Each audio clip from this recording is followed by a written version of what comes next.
I think sometimes, we hear people where they'll say, well, and of course we've all done it as entrepreneurs, where you kind of feel sorry for yourself. You lose a client or one of your teammates it doesn't do something or quits, or you get a charge back, where it costs you money.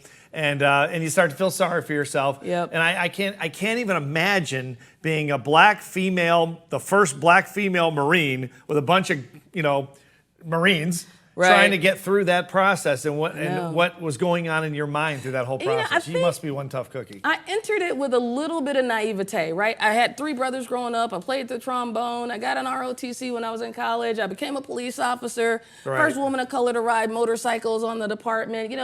All the guys were like my big brother. And my dad was a Marine. My grandfather was a Mumford Point Marine, right? World War II, 1942. So I was like, this is just... It's the boys' club, and I never wanted to be one of the guys, but I absolutely wanted to be part of the team, right? And there's a distinction there. And that goes to what we hear a lot now about belonging. And when we look at even women in the financial industry, when you look at the senior leaders, it's still mostly men. Right. And it's not because women don't know how to do it, right? So it's owned by old white guys, the financial industry. It has been for 150 years, Since the beginning. Well, that's what I wanted to ask you. Why? You said you wanted to be part of, you didn't want to be one of them, but you wanted to be part of it. Why? Why did you want to be part of a group that more than likely would probably at least give you a hard time, if not all out reject you? So my dad... Just to prove it, or? Did not want me to go into the Marine Corps.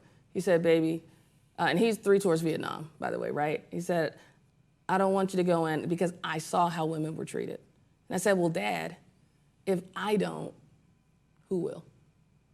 And I really believed that, right? And at that point, I'd been, the first on the motorcycle, the first on the Tempe Police Department. So going, and then I had 3 brothers who played football. My dad played for the Colts when they were back in Baltimore. I mean, I was born into the boys' club, right? I was like, no, I can do this. No sisters.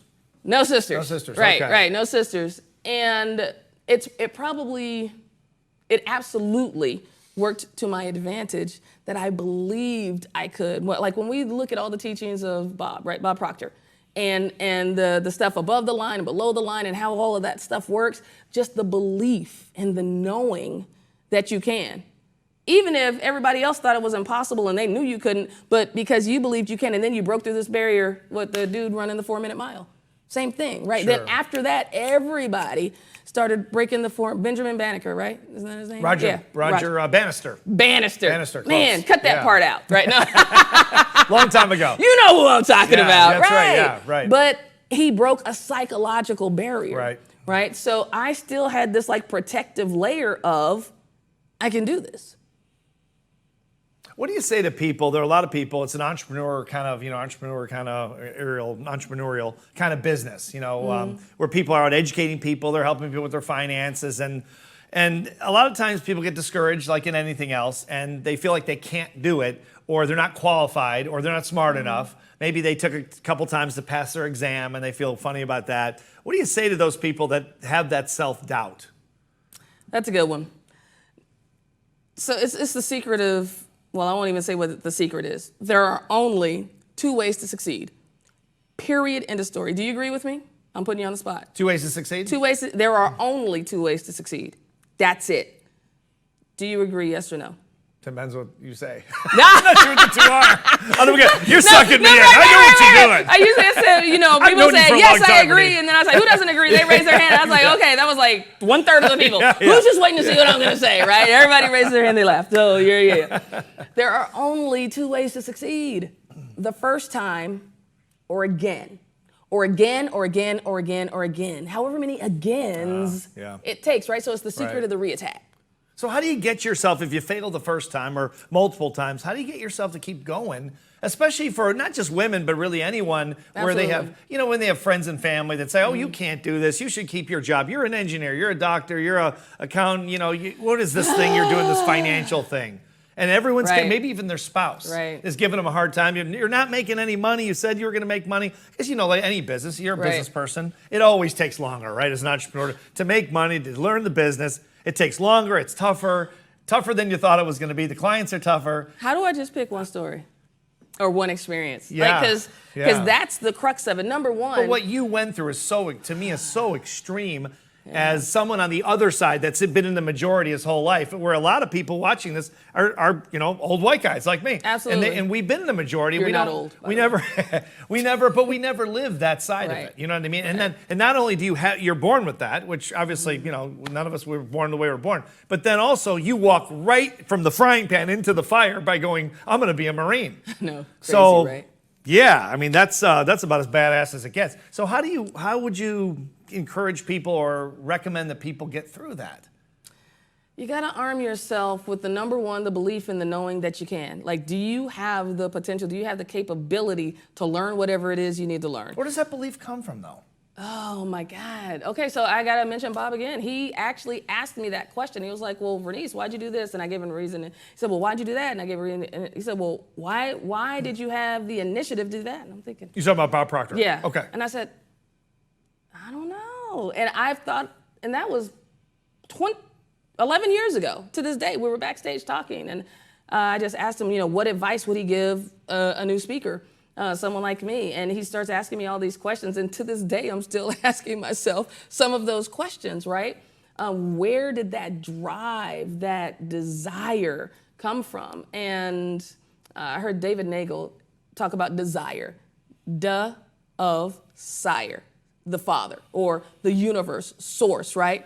And are you really going to be given anything that you desire, like that you truly desire, that you can't achieve? And it's up to us, again, to believe into it that we can. Now, where does it come from? I don't know. But I do know, this is what I do believe for sure, is that some of us are awake, and it's up to us to wake up the folks that are asleep. And again, when you look at what we're doing and the financial industry, women in leadership, there's an awakening happening. And yeah, we can get tired and say, I'm tired of waking people up. Or we can, like COVID happened, right? That's the thing, COVID happened. And I'm sitting on my deck and I watched all my keynotes disappear as far as the eye could see. Or your speeches. Right, all my speeches. And I thought, would be done for 2 months, and in the fall, everything would come back. Right. And everything was gone. I said, okay. And I wasn't doing anything digital yet, right? For years, I'd been saying, let me do my digital stuff. Had never done it. So I said, okay, first I gotta stop. I have to reassess. Then I said I have to reimagine. And reassess looked like, where am I and what do I want? So I took my journal, walked around the lake, wrote down new goals, tangible, intangible, like how do I want that fulfilling life? I gave myself Fridays off for the rest of my life, as far out as the Google Calendar goes. Who knows how far that is, right? But it's on there, Fridays off every day. Right. Fridays off every day, I like that. And so that was the reassess. Then I had to reimagine, right? How do I want to create my business? And it started with the Fridays off. Then I had to reinvent, right? Create the plan. Right. And my last one was re-engage or re-attack. And I was like, God, but that's only 4. Humans, we like 5s. What's another one? Yeah. And it's reinvigorate.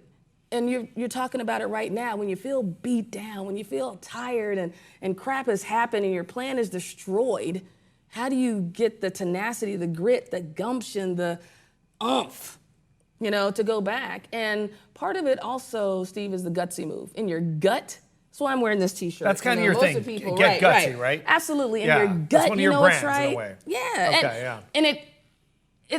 And for me, I think it feels like what a brand is supposed to be. It comes from who you are, not some fabricated stuff, right? But in your gut, it's right. It takes guts to do it, but you got to take action. If you don't take action, if you don't make the calls, if you don't get the meetings, if you don't meet with the clients, if you don't get the resources, if you don't take action, what do you have?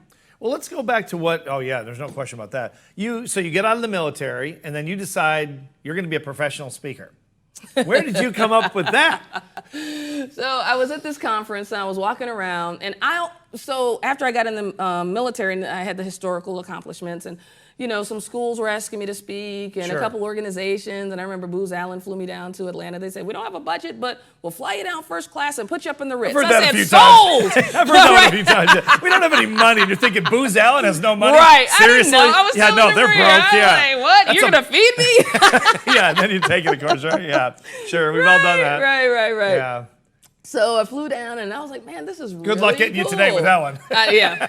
Somebody said just No. yesterday, this is like, it'd be great brand exposure. I said, Think of the exposure. Oprah is great exposure. There you go. CNN is great exposure, Yeah, right? yeah. Like, Exactly, yeah. The View is great exposure. Right.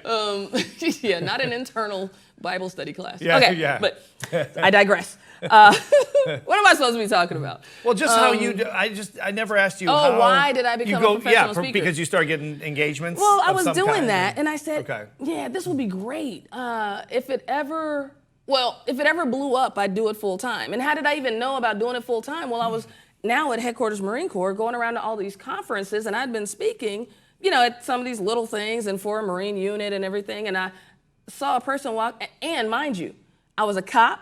I'd never been to any conferences. I was a Marine. I'd never been to any conferences.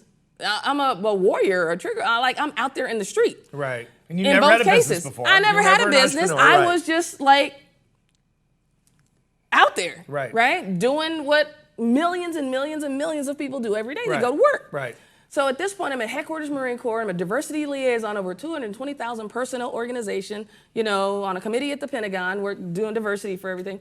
And I go to this conference, and this person is speaking on stage. And I said, whoa, wait a minute. You mean they get paid for that? What? New dream was born, Yeah, okay? Exactly. How much? What? Right. And I said, okay, if it ever blows up, I'll do it full time. But what blows up if you don't put your blood, right. sweat, and Nothing tears in it? blows up. Right, Yeah, exactly. yeah. No action, no Right. result. So I ended up facilitating a table. We needed a table captain. I had on my captain's uniform. Everybody thought it was cute, like, oh, you're our captain. I was like, Right. oh, okay. So a couple hours later, I'm walking down the hall, and a couple ladies run into me, and they say, oh my God, we're so inspired. We're all going for our plan A. And I said, that's great.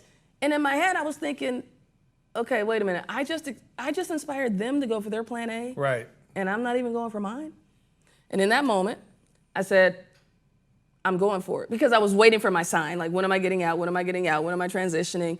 FBI agent, DEA, I could be a spy. I always thought that was cool. I love law enforcement, and federal law enforcement would have been the next level, right? Sure. But when those ladies said that, I was like, wow. And I went around the whole rest of the conference telling everybody I was getting out, all the Marine Corps generals, everybody. I do not recommend that exit strategy for everyone, right? And people were like, oh, well, we'd love to bring you in. We'd love to bring you in. So I go back, I put in my papers. My colonel sits me down and says, don't you know motivational speakers aren't even happy when they're not on stage? Because at that point, I've never heard that before. I hadn't either. Oh.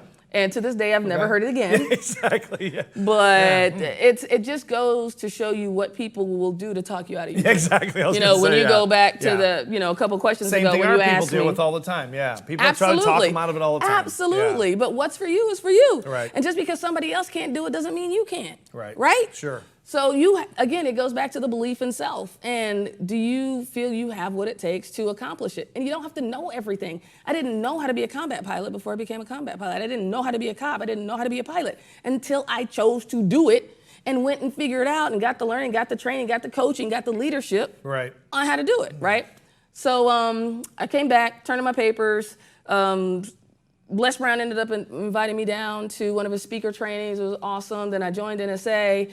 National Speakers Association, absolutely. Had some gigs right out the gate, 6 keynotes in July, then a couple in August. I'm like, yeah, this is great. I'm killing it. 1 in September, then ghost, nothing. I knew that was coming. I was yeah. like, Yeah, and I'm a month behind in the house note. I have a partner. We have yeah. a son. My mom was living with me. So this was Yeah. not some young single person just going for it, right? Right. No, I had real responsibility. And it was that gutsy move where I was like, I'm going for it. So But you didn't take long. You came out of like a rocket. Or it sure seemed like it to me. Well, at the time when I was 4 months behind in the house note, let's see, July, August, September, October, that's 4 months in. I didn't do the speech workshop until February of that next year, which was which was another catapult moment, right? So I call them those catapult moments. So I'm in my house, I'm pacing back and forth, I'm in my bathrobe, 10 o'clock on a Wednesday morning, that gives you a clue. I'm still in my bathrobe. Right. And I'm like, crap, what am I gonna do? What am I gonna do? I just finished reading the book, Blink, by Malcolm Gladwell. Okay, I was book. like, yeah. he said, just the mere act of smiling changes the physiology in your body, right? So I was like, all right, I gotta smile. It wasn't exactly. A smile, right? And then the Marine and the cop in me says, all right, you got to follow it up with action. You got to do something. Now, you had been on Oprah before this or after this? I was on Oprah in 2003 twice. Twice. That's what Yes. yeah. So this is after Oprah. This is 07 now, Okay, 4 I thought years Oprah later. may have launched you a little bit with the speaking, but she No, didn't. so that's a whole nother thing. Okay. You can get on the news and all that kind of stuff. Right. That moment is that moment. It's a flash in the pan. Absolutely. But if you leverage it Right. afterwards, Right. with the video, the recordings, and how you market. Sure. And I kept saying, oh, I don't know how to market. I don't know how to market. And I said it one too many times. So I put myself through a 90-day marketing course. I said I was going to eat, breathe, live marketing for 90 days. And do you think I was an expert at marketing after that? No. Hell no. No. But I knew a whole lot more about marketing, Sure. right? So it's those incremental steps and sometimes those quantum leaps, yes. But you went from that 0 get to you there. 6 figures and then 7 figures pretty fast. Because So, back before yeah. you, I was one of the faster ones So that ever that's did. Okay. So that's And then, what I'm gonna I tell think you. you beat me. I think you were faster What? than I was. Hey, you know I I'm was about- competitive. You know I'm competitive. No, I think you beat me. You seem to go way faster from So, 0 to 7. There was a You moment. know. There was a moment.